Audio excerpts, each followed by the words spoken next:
During our last hearing, the committee deferred the termination of the budget briefing of the Office of the Vice President.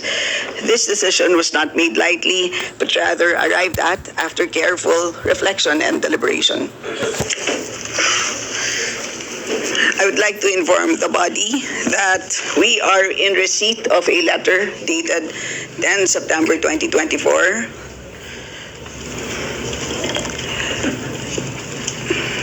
and I will read the letter. It is addressed to the Speaker. Dear Speaker Romualdez, the Office of the Vice President has submitted all necessary documentation to the House of Representatives Committee on Appropriations, including a detailed presentation on the proposed budget for fiscal year 2025. I have also articulated my position on the issues outlined in my opening statement during the previous hearing on 27 August 2024. We defer entirely to the discretion and judgment of the committee regarding our budget proposal for the coming year. Very truly yours, Sara Z. Duterte.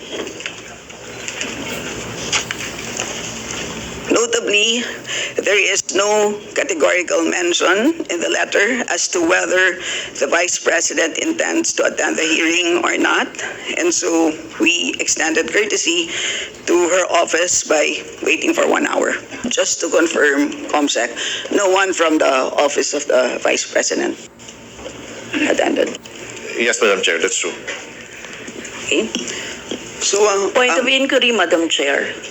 yes, please proceed. Congressman. Madam Chair, so ibig sabihin, wala po ni isa na dumating from the Office of the Vice President para sumagot ng mga tanong ng ating mga colleagues, Madam Chair. That is correct. Madam Chair, kahapon kasi hindi na kami pinagtanong sa Office of the President. Tapos ngayon naman, wala naman yung Office of the Vice President para tanungin namin, Madam Chair. So, Madam Chair, hindi ko maintindihan kung bakit yung two highest position in the land natin ganito sa ating budget hearing sa Kongreso, no? Madam Chair, isang insulto sa mamamayang Pilipino at sa mga kinatawan dito sa loob ng Kongreso na hinalal ng mamamayan, ano? Ang hiling natin makapagpaliwanag ng accountability at ang hiling natin ay maglinaw, no? Ng mga, kasi marami pa po tayong tanong kaugnay dito. She may not like our questions last hearing, Madam Chair. She may not like being questioned about the OVP expenses. She may not like sitting with us here in the House. But Madam Chair, she is accountable to the people and she has this sworn duty to the Constitution, being the head of the agency, to be here, no? Para po ipagtanggol or malaman natin yung budget niya, Madam Chair. So yun lang, Madam Chair, as a manifestation. Thank you, Madam Chair. Madam Chair, may I manifest also? Congressman? Sorry, Conference. Madam Yes. Chair, pwede ba kami naman muna, hindi naman sunod-sunod na sila na lang. Madam Chair, please. So, Madam I'd Chair, I'd so like wala to, pa naman po before tayo you proceed, Before May I you proceed, raise a before you proceed, parliamentary Conference, inquiry, Madam Chair? before you proceed, I'd like to remind our members for orderly proceedings, please wait to be acknowledged Yes, before ma'am, you speak. pero- Sa ngayon po, dahil nauna po si Conference, paunahin na muna natin siya. So, Conference, Yes. please proceed. Puro sila And then po I will yung- recognize you after. Congrats. Kasunod, Madam eh. Medyo nauna lang po siya ng 1 second po. Di ba ang Congrats. ating tradisyon, unang minority, pagkatas majority? Wala pa po sunod-sunod tayo sa naman interpellation, sila. Oo nga Congrats. po, pero maski na sa manifestation, dapat ganun din. Nauna lang po siya, so yes po. Conference, please proceed. Thank you, Madam Chair. So, ang ibig sabihin nito ay kahit na binigyan natin ang Office of the Vice President na second round, no? Second time around na magpaliwanag do sa budget at magkaroon tayo ng pagkakataon na siya ay matanong dahil ito naman po talaga yung mandato natin dito sa Kongreso, no? Mabusisi yung budget. So, ang ibig sabihin po nito ay binoboykot niya tayo pagbo-boycott ito, Madam Chair, dahil wala pang akong natatandaan na ahensya ng gobyerno o executive branch na binoykot ang Kongreso dito sa budget hearing and deliberation. So ang ibig sabihin, Madam Chair,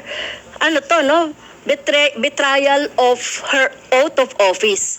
Kahapon nakita ko yung kanyang video na ginagalang niya yung power of the purse ng Kongreso. Alam niya na tayo po yung nag-allocate or nagbabudget or nag-approve ng budget ng lahat ng ahensya. Ang ibig sabihin ba niyan, inaabandona niya na yung pinaplano niya siguro na ng mga constituents niya na bibigyan niya nitong mga programs na ito. Binoykot tayo ng Vice President. Salamat, Kong Franz. Kong Marcoleta, you're now recognized. Salamat po, Madam Chair. Yung hindi po pagdating ng ating pangalawang Pangulo ngayon, ang suspecha ko po ay dahil sa nangyari na mga pagtatanong nung nakaraang pagdinig. I have heard the volume and the barrage of questions asked by members of this committee to the Vice President. Despite the fact, Madam Chair, I heard her several times saying, I forgo the opportunity of defending the OBP budget for 2025 by question and answer, and I leave it to the House of Representatives to decide on such proposal as presented. That was the template of an answer given by the Office of the Vice President. Madam Chair, napilitan po akong mag-raise ng parliamentary inquiry. I think I have earned this. If I survive my term up to next year, I would have survived also, or I would have completed 18 years in this institution.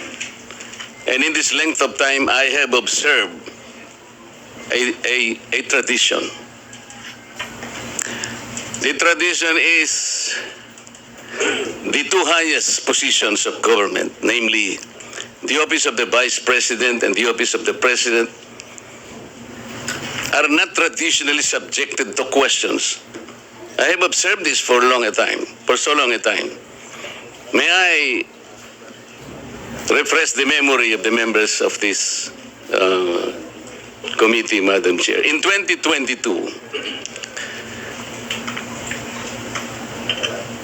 the Minority Leader, Honorable Libanan,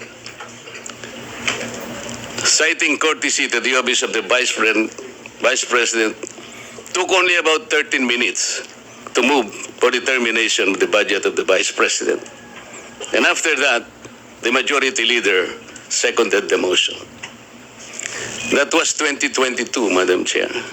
Then 2023, no less than the Presidential son, our own Senior Deputy Majority Leader, the Honorable Sandro Marcos, stood up and invoked the long-honored tradition of according courtesy to the OBP, the Office of the Vice President.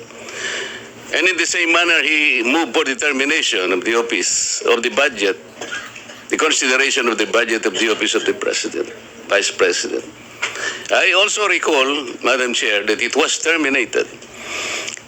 And with the full consternation of Honorable Franz Castro, who then objected, but her objections were never heard until she moved to make up record by way of manifestation her objection. But the committee collectively said, you can no longer do that because there was already a termination of the hearing. This is the time-honored tradition, Madam Chair. For so long a time, we have kept and observed this. We have upheld this tradition. My question is this committee authorized to set aside or discard the tradition? That is the question. Your Honor, such motion was not introduced in the last hearing. I'm now introducing the motion, Madam Chair. I second, Madam Chair. to terminate the consideration of the budget of the Vice President, Madam Chair, on the basis of the long and time-honored tradition, Madam Chair. In order for us to respect a tradition in the same manner that we have respected the tradition here, that the first to interpolate every time is the member of the minority. That is the tradition. We have not yet discarded that. We're observing that because we are honorable members of this Congress. So the question is, why have we discarded that tradition? Is this committee authorized to set aside the tradition? If we are not able to do that, Madam Chair, then I honorably, respectfully now move to terminate consideration of the budget of the office of the Vice President, and I so move. Second, Madam Chair. Thank you. Madam Chairman. Madam Chair. Madam Chair.